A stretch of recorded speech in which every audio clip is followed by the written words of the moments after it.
Volvamos al primer gran centro mundial del saber, un lugar donde los sabios eran los reyes.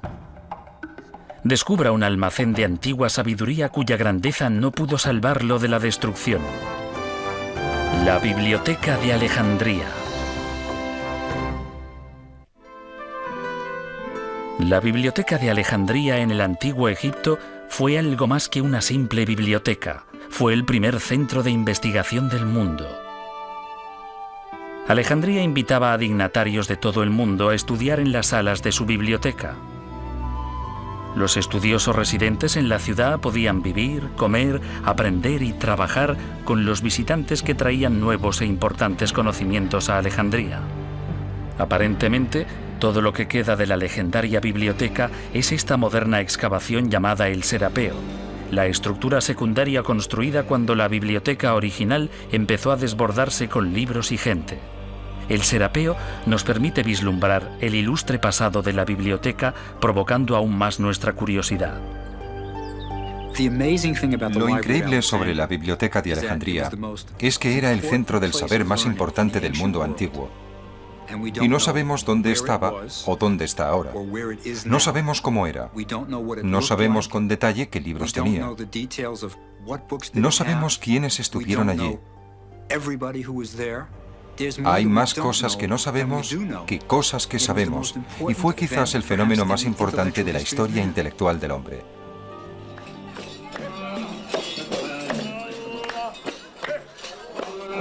Hoy día viven más de 3 millones de personas en Alejandría, la mayoría seguidores del Islam. Las viejas calles están inundadas de tiendas y edificios construidos junto a antiguas ruinas. Situada a 210 kilómetros al noroeste de El Cairo, Alejandría es la segunda ciudad más grande de Egipto y sede de su principal puerto. En el siglo IV a.C., este magnífico puerto abierto y su isla de faros atrajeron al ilustre conquistador Alejandro Magno. Cuando Alejandro fundó la ciudad en el año 332 a.C., eligió este lugar para su localización. El mar Mediterráneo, la isla de Faros y la proximidad del río Nilo la convertían en una buena base naval. El puerto natural permitía el fácil acceso a todas las naciones del cada vez más floreciente Mediterráneo. El comercio y el intercambio con otras civilizaciones resultaba posible. Alejandría poseía todos los atributos para convertirse en el nuevo centro mundial del pensamiento y la cultura. Cuando Alejandro Magno contempló el puerto vacío, tuvo una visión clara de la ciudad que llevaría su nombre. Pero, ¿por qué querría un guerrero como Alejandro construir una biblioteca?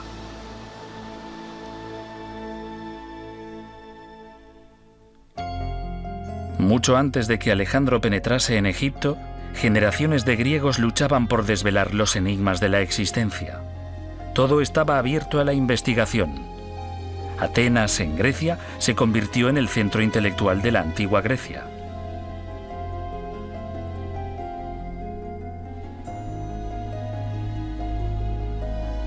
El discurso y el debate eran respetados pasatiempos. La oratoria fue la cuna de eruditos que alcanzaron la celebridad. En los siglos V y IV a.C., hombres como Sócrates, Platón y Aristóteles trabajaban en Atenas. Ellos eran los populares y controvertidos artífices de la política de la época. Sus antiguas enseñanzas constituyen la base del pensamiento moderno, y sin embargo, las vidas de estos antiguos intelectuales convergieron con la de uno de los más grandes generales de la historia, Alejandro Magno. La tradición cuenta que Alejandro fue discípulo de Aristóteles. Y Aristóteles, desde luego, fue discípulo de Platón, que a su vez lo fue de Sócrates. Platón y Sócrates creían que los sentidos nos confunden, que uno no debía creer lo que veía. Creían en verdades inmutables y eternas, que son aprendidas por la mente, no por los sentidos. Aristóteles dijo, no, nada penetra en la mente si no es a través de los sentidos. Y él, a su vez, enseñó a Alejandro Magno. Alejandro era hijo del rey Filipo de Macedonia. el estado de la antigua Grecia que más rápidamente se expandía. Naturalmente, el rey Filipo deseaba el mejor preceptor del país para su hijo. Así que, a la edad de 13 años, Alejandro fue confiado al gran filósofo Aristóteles.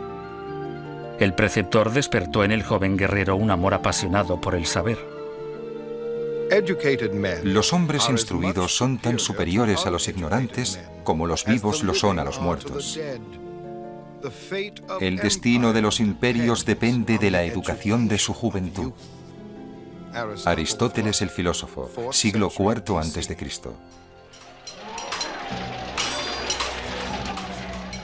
Alejandro consideraba el conocimiento como un arma para el poder. En su lucha para conquistar el mundo una década más tarde, Alejandro llevaba consigo en las batallas una copia de Aristóteles de la Ilíada de Homero. El guerrero era también un poeta.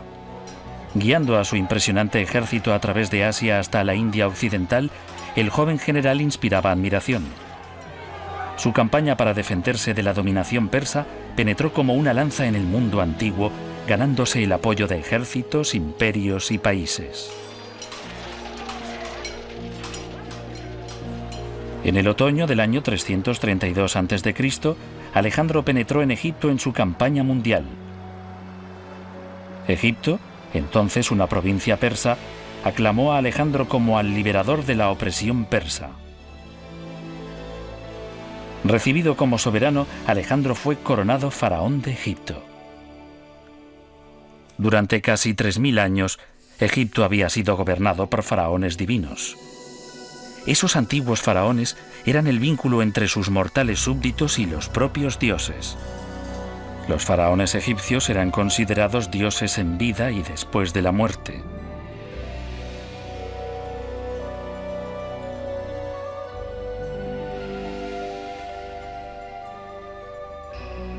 Pero Alejandro era griego, no egipcio. No tenía asegurada la vida después de la muerte, y por eso Alejandro Magno buscó su propia inmortalidad. En lo profundo del desierto de Siwa, Alejandro consultó el oráculo de El Oculto, el gran dios egipcio Amón.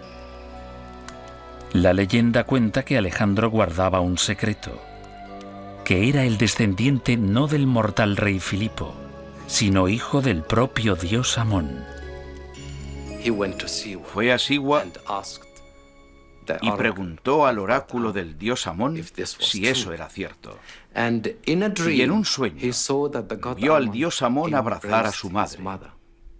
Así que esta era la garantía, la confirmación de su pretensión. Entonces preguntó a su padre, el dios Amón, si quería que él hiciese algo. Y la respuesta vino también a través de un sueño. Rey, soy el dios Amón que te habla. Ve y funda una ilustre ciudad donde está la isla de Faros. Él inmediatamente hizo esto.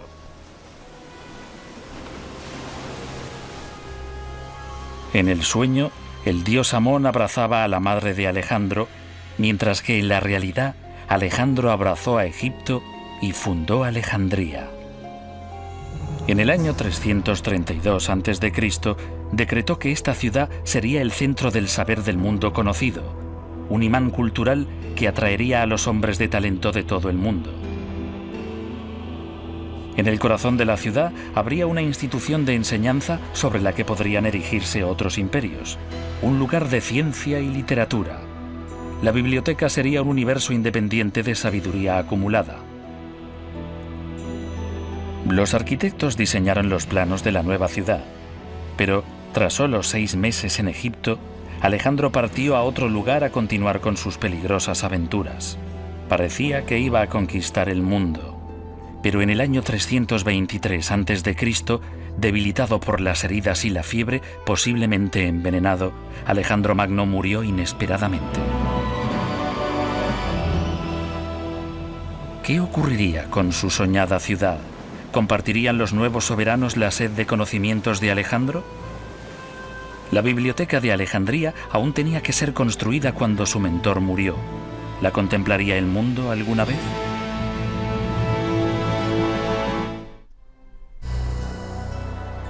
Con la fundación de Alejandría se inició un nuevo y brillante período de la historia de Grecia.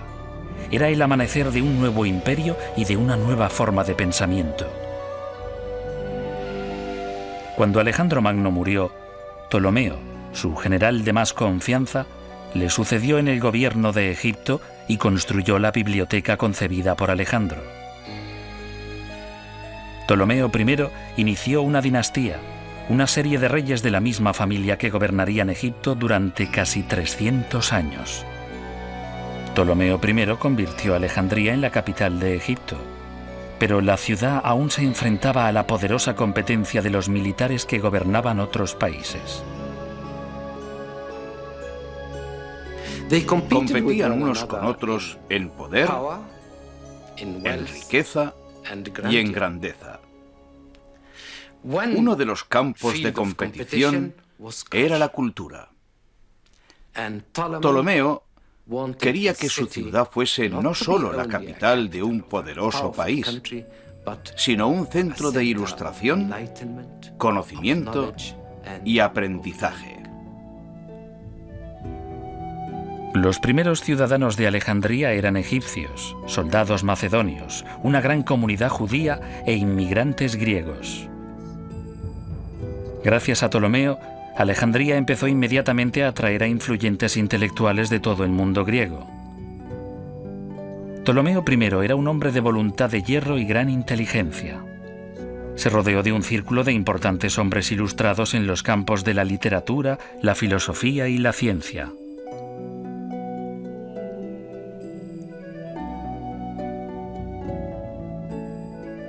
El arquitecto Demetrio de Falero asistió a Ptolomeo en el diseño de los planos del nuevo centro. Ladrillos, templos caídos y esfinges semidestruidas son lo único que queda de esta institución. Se cree que el Serapeo, la biblioteca hija, fue construido más hacia el interior que la biblioteca principal y el museo. ¿Dónde estaba situada la parte principal de la biblioteca?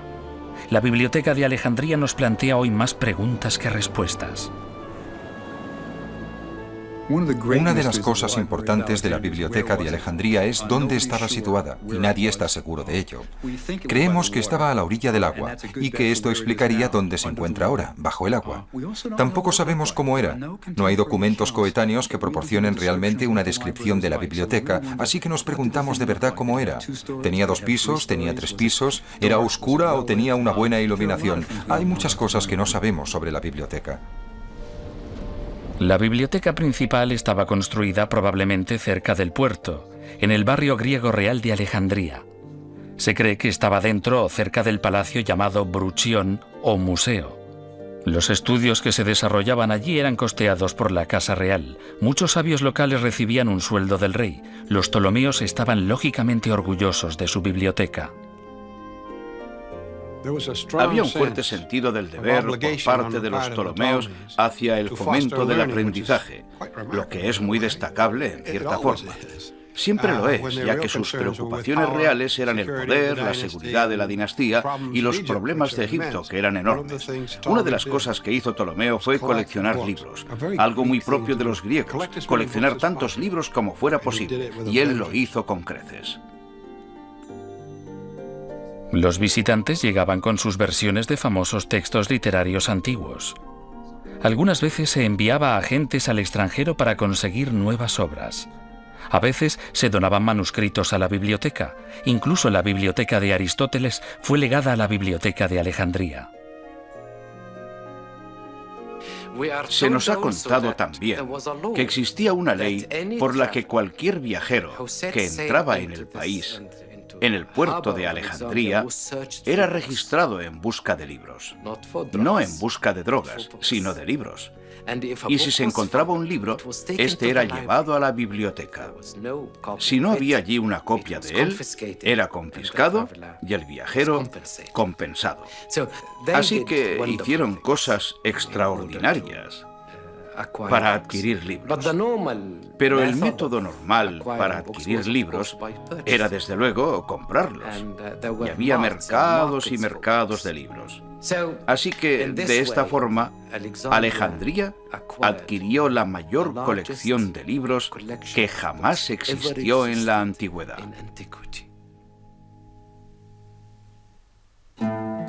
¿Cuántos manuscritos contenía la biblioteca de Alejandría?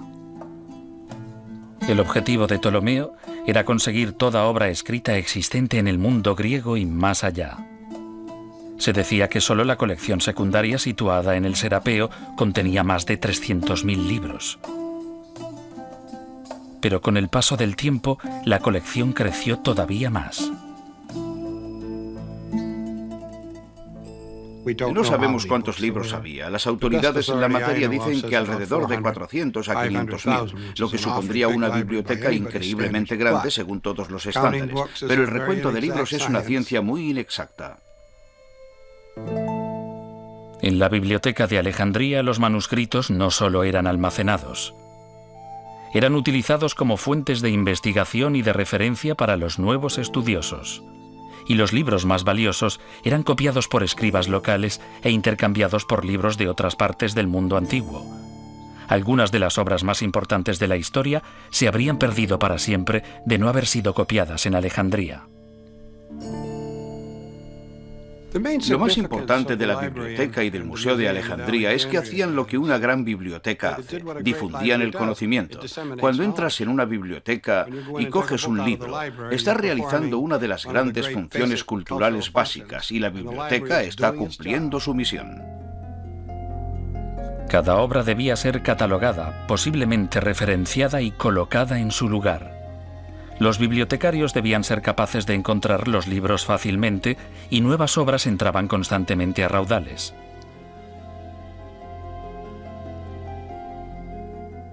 Además de nuevo material para la biblioteca, venían más visitantes.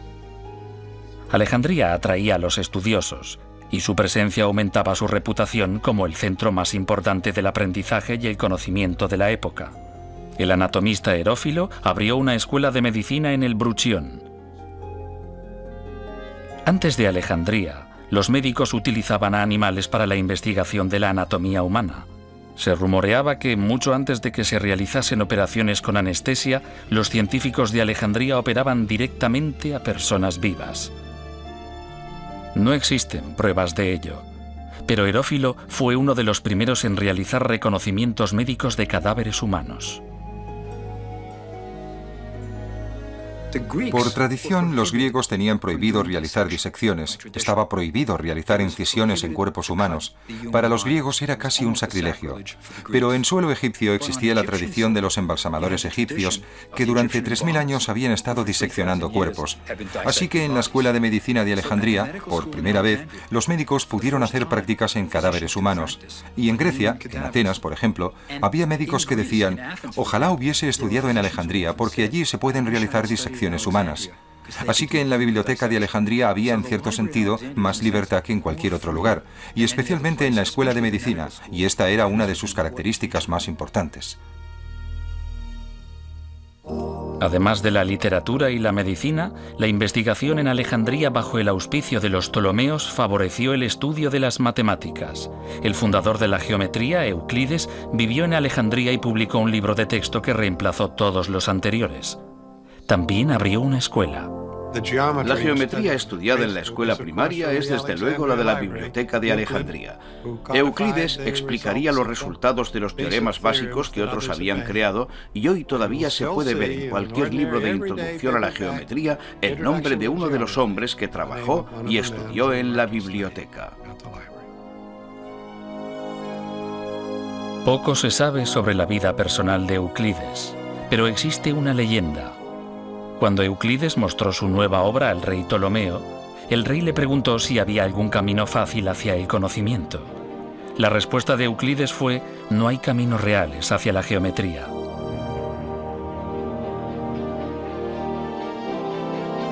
Ptolomeo trabajó sin descanso para construir la biblioteca, pero cuando envejeció encargó a su hijo el gobierno de la tierra de los faraones. y cuando Ptolomeo murió en el año 283 a.C., Ptolomeo II se convirtió en el único soberano de Egipto.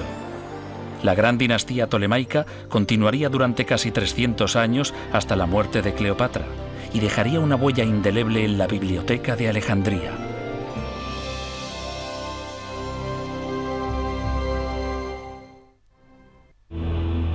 El segundo Ptolomeo cumplió con los deseos de su padre y de Alejandro Magno, y la Biblioteca de Alejandría floreció en el siglo III a.C. Ptolomeo II gobernó con su hermana y bajo su reinado la biblioteca y el museo crecieron y prosperaron. Fue la Edad de Oro de Alejandría. Además de ampliar la biblioteca y el museo, Ptolomeo II construyó la última de las 7 maravillas del mundo antiguo, un faro colosal en la isla de Faros.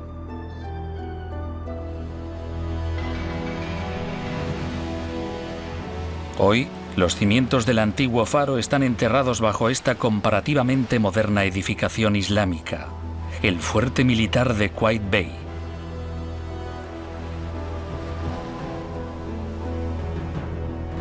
Pero en la época tolemaica, los viajeros que llegaban a Alejandría contemplaban el primer faro de la historia diseñado arquitectónicamente, una maravilla de la construcción de 3 niveles de unos 120 metros de altura. Se precisaban enormes cantidades de combustible para mantener el faro encendido. Los antiguos quemaban seguramente excrementos animales para poder enviar un poderoso haz de luz de bienvenida de Alejandría al mundo.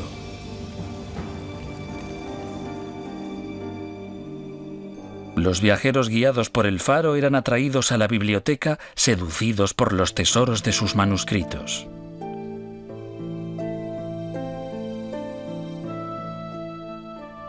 La historia de Egipto sería una de las cosas típicas que se podían encontrar en la biblioteca. Historia y archivos y literatura serían un ejemplo del tipo de documentos necesarios para que un estudioso pudiese realizar su investigación. La dificultad estaba desde luego en que había 2 idiomas implicados, el egipcio y el griego. Pero la lengua básica de la biblioteca era casi en su totalidad el griego, ya que había un soberano griego, una corte griega y una cultura griega impuesta en la increíblemente antigua civilización de Egipto. La biblioteca almacenaba todo tipo de literatura. Todos los grandes filósofos griegos deben haber estado representados, incluyendo los escritos de Diógenes.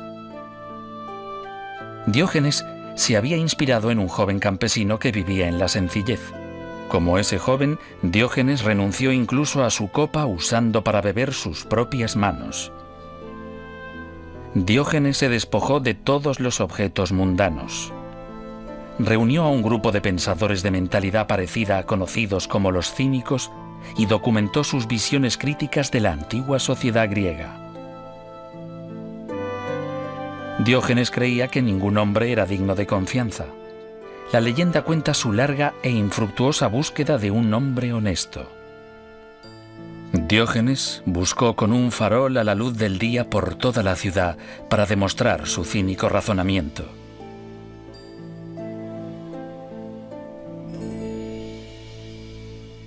Los manuscritos de Diógenes el Cínico constituyeron una parte de la inmensa colección de la biblioteca. La biblioteca de Alejandría era realmente única en un sentido importante. Era ecléctica, lo querían todo.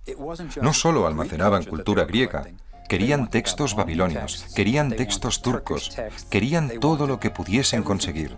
Querían la Biblia judía.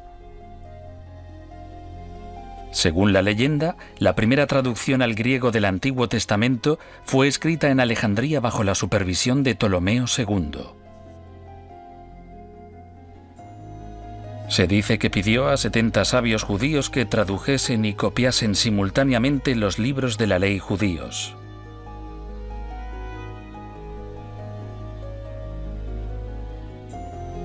El texto estaba en hebreo. Pero en Alejandría había una enorme comunidad judía. Parece que esa comunidad fue rápidamente helenizada y que el hebreo dejó de hablarse y entenderse. Por eso era necesaria una versión griega, y esta se hizo en Alejandría. Con un nombre inspirado en el número de sabios que la copiaron, la versión de los 70 hizo el texto del Antiguo Testamento accesible a un amplio número de personas y creó la base para otras incontables traducciones de la Biblia. La Biblia y todos los libros de esa época estaban escritos en rollos de papiro. La palabra papel viene de la egipcia papiro, la planta de la que se hacían los rollos de pergamino. Los papiros crecían a lo largo de las orillas del Nilo. Los antiguos prensaban cañas de papiro mojadas. Las machacaban hasta obtener láminas y cuando éstas estaban secas se podía escribir sobre ellas con pluma y tinta. Un escriba tardaba mucho en terminar un libro, y no creo desde luego que se tomasen el trabajo como nosotros lo hacemos. Nosotros nos volveríamos locos tratando de copiar un libro a mano en un papiro, pero era una profesión famosa, y algunos escribas se convirtieron en gente importante. Desde luego, en aquel entonces ser capaz de leer y escribir era casi mágico. La astrología y la astronomía fueron ciencias famosas a lo largo de la existencia de la Biblioteca de Alejandría. Muchos antiguos creían en la influencia de las estrellas y los planetas en la vida cotidiana. Lo que se creía era, desde luego, que lo que pasa arriba pasa abajo. Lo que ocurría en los cielos influía en lo que había en la tierra. Así que la astrología formaba parte de la astronomía, y los astrónomos eran astrólogos, y los astrólogos astrónomos. Para predecir lo que ocurría en la tierra, uno tenía que observar atentamente lo que ocurría arriba. En Alejandría, Aristarco fue el primero en afirmar que la Tierra gira alrededor de un sol inmóvil. Aproximadamente 100 años más tarde, Hiparco fue el primero en representar en un mapa más de 1000 estrellas. Incluso llegó a calcular la distancia del año solar con un margen de error de solo 7 minutos. La biblioteca debió ser un lugar excitante. Quiero decir que era lo más parecido a una beca del gobierno con la que uno podía hacer lo que quería y ser apoyado. La idea de fondo era estudiar todo por su propio interés y tratar de reunir todos los conocimientos para desvelar los misterios del universo. Pero mientras los sabios de Alejandría resolvían los enigmas de la mente, el poder de los romanos iba surgiendo en Oriente. ¿Sería capaz este oasis del conocimiento de sobrevivir en un mundo cada vez más amenazador? En Alejandría, otro Ptolomeo fue coronado rey de Egipto en el año 246 a.C. Ptolomeo III era un conquistador. Viajó por todo el mundo y regresó a Alejandría con valiosísimos tesoros egipcios robados por los persas 300 años antes. Este acto de restauración hizo que Ptolomeo III se ganase el título de benefactor. Bajo su reinado, la tradición del aprendizaje prosperó en Alejandría durante otra generación. Alrededor del año 235 a.C., el honorable cargo de jefe de la biblioteca fue desempeñado por Eratóstenes. Siguiendo la tradición, el influyente erudito también sirvió como preceptor de la familia real. Este sabio de 40 años de edad dominaba una gran variedad de materias, desde la poesía hasta la ciencia.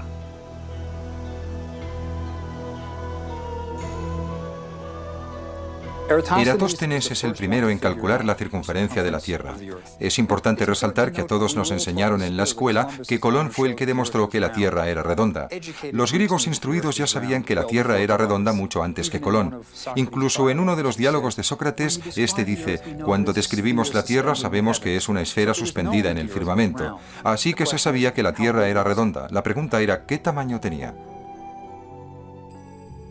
Observando la proyección de las sombras en Alejandría y en el sur de Egipto al mediodía en el mismo día, y calculando la diferencia entre el tamaño de cada sombra y la distancia entre los dos puntos de referencia, Eratóstenes fue capaz de calcular la circunferencia de la Tierra. Dijo que la Tierra tenía una circunferencia de 39.700 kilómetros. Sorprendentemente, solo se equivocó en unos 322.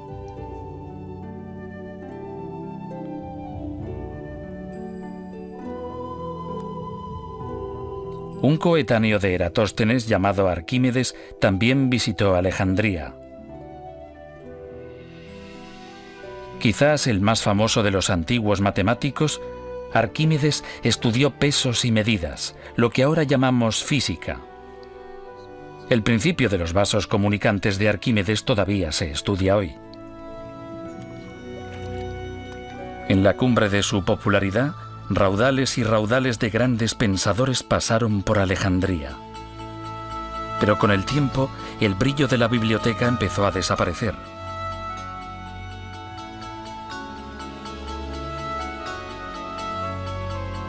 El reinado de Ptolomeo IV marcó el principio del declive de la dinastía y de la biblioteca.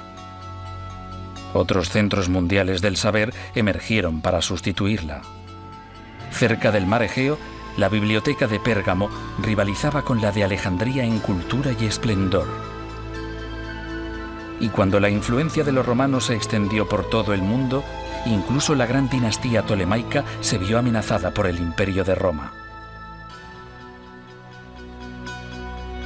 En el año 48 a.C., cuando el general romano Julio César llegó a Egipto, el soberano del país era la reina Cleopatra, de solo 19 años, quizás la más famosa y legendaria de todos los Ptolomeos.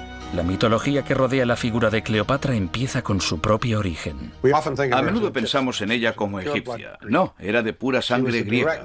Era la descendiente directa de ese Ptolomeo, que fue uno de los comandantes de Alejandro. Ella era sin duda el faraón, la reina diosa de Egipto. Poseía una elevada inteligencia y era una persona bastante extraordinaria, según todos los estándares. Cleopatra se enfrentó a Julio César sin temor. Aunque César vino a conquistar Egipto, fue Cleopatra la que conquistó el corazón de César. Se dice que en su primer encuentro ella apareció desnuda ante él, desarmando al brillante romano con sus maneras encantadoras y sabiduría política.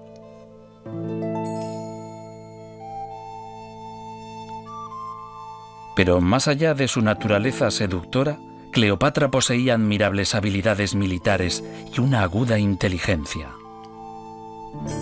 Lo importante es que Cleopatra era realmente una intelectual.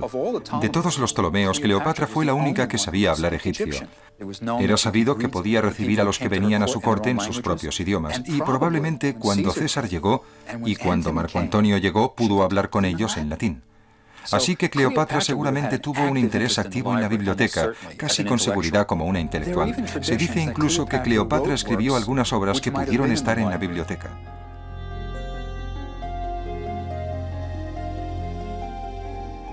Es durante el reinado de Cleopatra cuando la marcha de la historia da por primera vez un giro contra la biblioteca de Alejandría. Cuando Cleopatra luchó por el gobierno de Egipto contra su corregente y hermano, César se puso del lado de Cleopatra y terminó metido en una guerra civil en Alejandría. La flota de César no podía competir con los magníficos veleros alejandrinos y pronto se vio rodeada en el puerto. César se encontró rodeado, recurrió al fuego y prendió fuego a los barcos enemigos. El fuego destruyó los barcos en el mar y en los muelles. Y aquí termina el relato del propio César. Un siglo más tarde, sabremos más detalles, como que el fuego no solo se limitó a los barcos, sino que se propagó a los barrios de la ciudad más cercanos al puerto. Y Plutarco, que conocía a Alejandría muy bien y que visitó a Alejandría, dice que el fuego se propagó desde los muelles a la gran biblioteca de Alejandría. Según el antiguo historiador Plutarco, la biblioteca fue destruida accidentalmente por un incendio que se propagó desde el puerto. Pero algunos historiadores modernos creen que el incendio destruyó algunos depósitos que contenían solo una porción de la colección alejandrina de manuscritos. ¿Resurgió la biblioteca de Alejandría de entre sus cenizas para continuar con su tradición de enseñanza?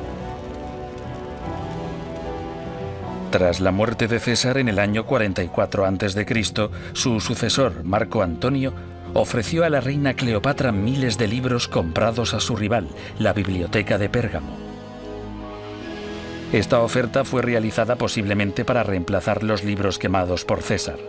Marco Antonio, como César antes que él, apoyó a Cleopatra contra la oposición en Alejandría. Pero en el año 31 a.C., los dos fueron derrotados en la batalla naval de Accio. Marco Antonio se suicidó y su amante, la reina Cleopatra, pronto le siguió. La leyenda dice que Cleopatra puso una serpiente en su pecho y tras la mordedura del áspid rápidamente sucumbió a su veneno y murió. Es más probable que la reina ingiriese un veneno que la mató. Pero cualquiera que fuese la causa, la dinastía tolemaica que había fundado y financiado la Biblioteca de Alejandría terminó con la muerte de Cleopatra en el año 30 a.C.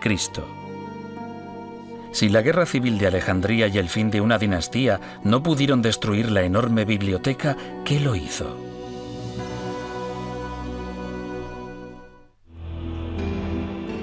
Con el fin del gobierno tolemaico en el año 30 a.C., Alejandría se convirtió en la capital de una provincia romana reclamada por el sobrino nieto de Julio César, César Augusto, el primer emperador romano.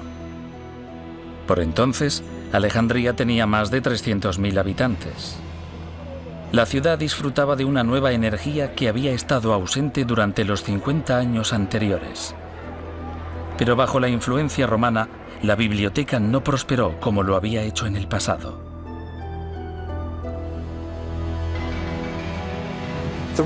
Los romanos tenían un concepto del aprendizaje distinto a los griegos. No tenían iniciativa intelectual, no disfrutaban con el mero hecho de aprender, con la razón pura. Así que cuando los romanos llegaron, les gustaba el lujo, les gustaba lo de ser momificados, les encantaba la idea de la inmortalidad, pero mantener la biblioteca ya era otra cosa. Pero la biblioteca siguió todavía produciendo estudiosos dedicados a la investigación. Claudio Ptolomeo, un romano de ascendencia griega, nació aproximadamente a finales del primer siglo de nuestra era. Fue educado en la biblioteca y el museo y publicó libros sobre geografía y ciencia. Partiendo de la obra anterior de Hiparco, Claudio escribió varios volúmenes sobre astronomía y astrología. Claudio defendió la idea de que la Tierra era el centro del sistema solar.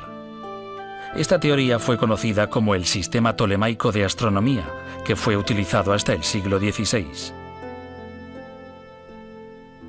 Sé que soy mortal y efímero, pero cuando contemplo las espirales circulares de las estrellas, dejo de pisar el suelo con mis pies y me siento con el propio Zeus, y tomo mi ración de ambrosía, el manjar de los dioses. Claudio Ptolomeo. Claudio Ptolomeo vivió durante una época relativamente pacífica de la historia de Roma. Pero hacia el año 200 de nuestra era, Alejandría se enfrentó a la invasión y el saqueo extranjeros. Los días más brillantes del aprendizaje y el conocimiento habían terminado para siempre en la gran ciudad. La causa precisa de la destrucción final de la biblioteca se ha perdido en el tiempo. Los relatos procedentes de diversas fuentes antiguas se contradicen unos con otros y con los modernos historiadores. El tema sigue siendo polémico.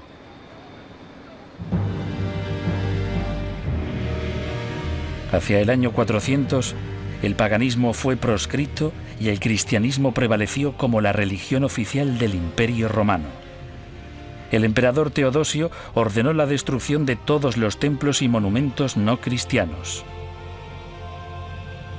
Los sabios paganos fueron asesinados en las calles.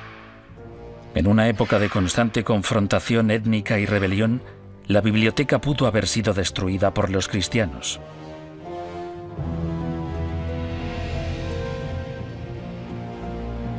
En el año 616, Alejandría fue invadida cuando los persas conquistaron Egipto.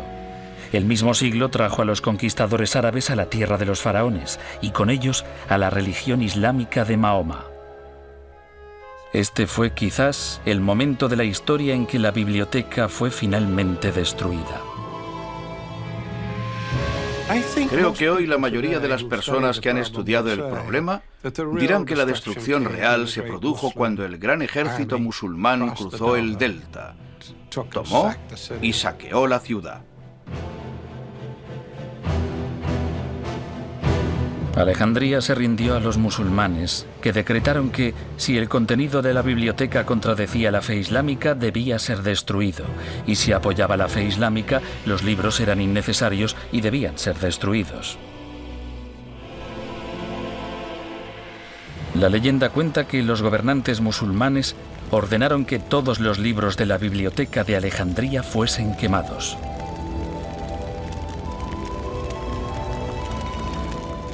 Combinando todas las historias que rodean el declive y la destrucción de la biblioteca de Alejandría, es posible que lleguemos a la verdad. Quizás la gran institución fue muriendo gradualmente.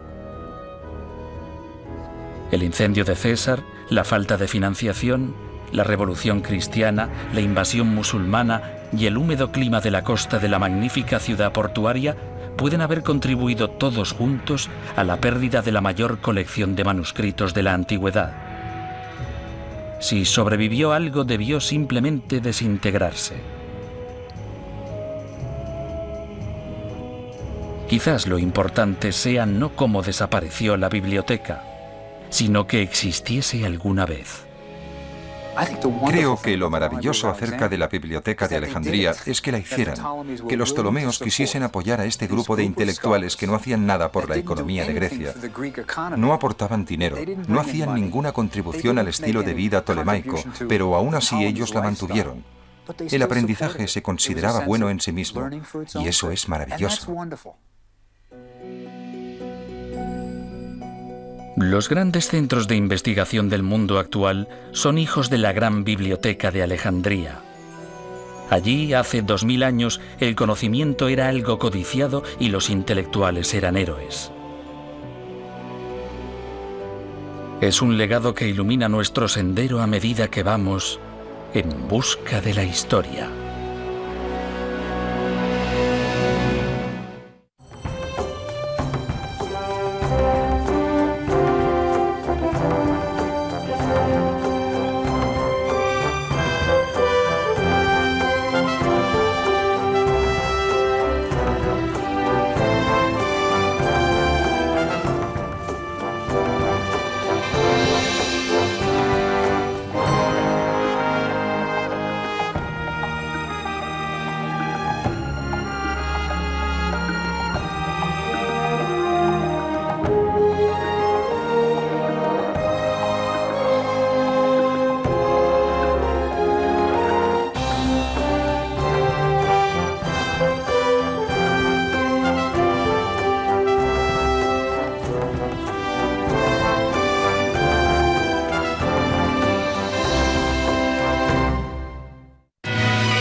Los misterios de Egipto.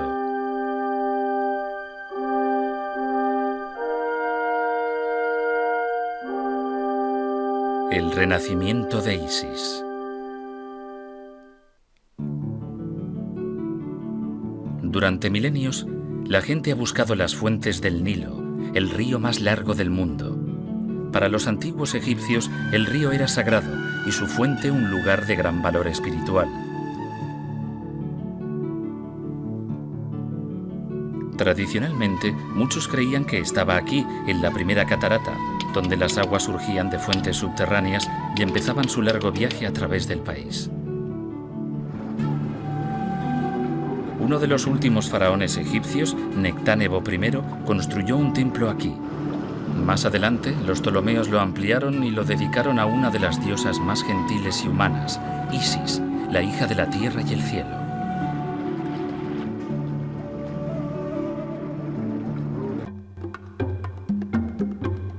La región, en la frontera con Nubia, es el punto de encuentro entre Egipto y el resto de África.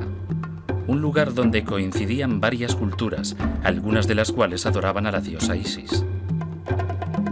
Tanto los griegos como los romanos respetaban a Isis e incluso algunos le rendían culto. Esto contribuyó a las relaciones entre las gentes de África, Grecia y Roma.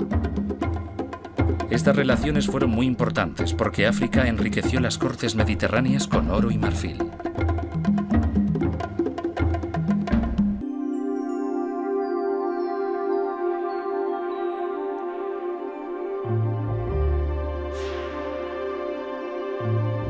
Cuando se construyó el templo de Isis, 2 galerías llevaban hasta el primer pilar del templo.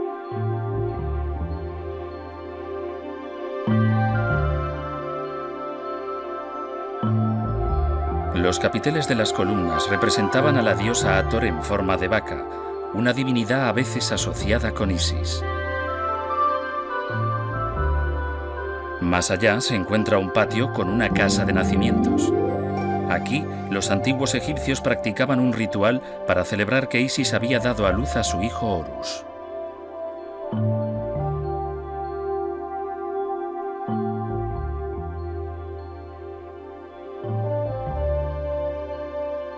Isis era la esposa de Osiris, dios de la vegetación y las cosechas. Osiris fue asesinado por su malvado hermano Set y su cuerpo fue cortado en pedazos. Isis y su desdichada hermana Neftis reconstruyeron el cuerpo del dios y con sus poderes mágicos consiguieron devolverle la vida a Osiris. Horus, el hijo de Isis y de Osiris, con cabeza de halcón, estaba destinado a vengar a su padre.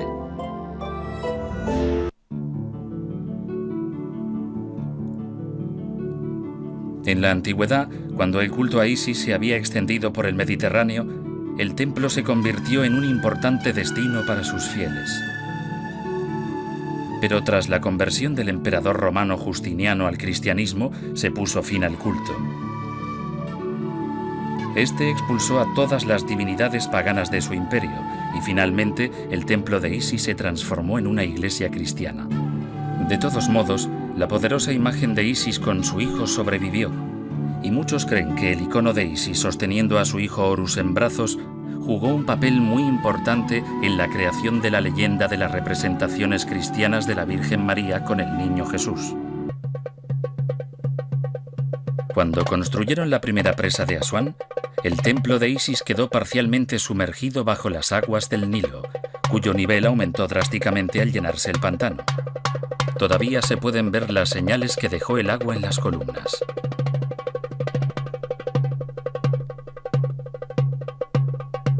Cuando se terminó la segunda presa de Asuán en 1971, el templo de Isis estuvo a punto de desaparecer por completo, pero fue trasladado piedra por piedra hasta la isla de Aquilhiyya.